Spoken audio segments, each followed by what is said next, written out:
പുറത്തിറങ്ങാൻ പോലും മടി കാണിക്കുന്ന വിധത്തിൽ നിരാശയുടെ നടുത്തളത്തിൽ കെട്ടപ്പെട്ട് കിടക്കുന്ന ഒരു പ്രിയപ്പെട്ടവനെ, ഒരു പ്രിയപ്പെട്ടവളെ ഓർത്ത് ഈ സമയത്ത് ഭാരപ്പെടുന്നുണ്ടെങ്കിൽ ദൈവത്തിന്റെ ആത്മാവ് പറയുന്നു, ദൈവത്തിന് അവരെ ഈ സമയം സുഖപ്പെടുത്താൻ കഴിയും.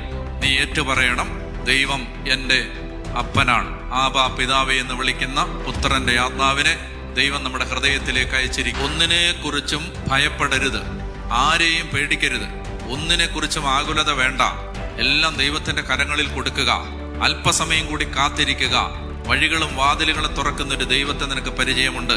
ദാവീദ് ഭവനത്തിന്റെ താക്കോൽ അവൻ തോളിൽ വെച്ചിരിക്കുന്നു.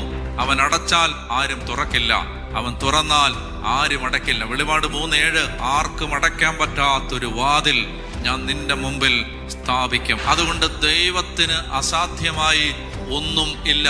വചനം പറയുന്നു, ഞാൻ സകല മർത്യരുടെയും ദൈവമായ കർത്താവാണ്, എനിക്ക് അസാധ്യമായി എന്തെങ്കിലും ഉണ്ടോ?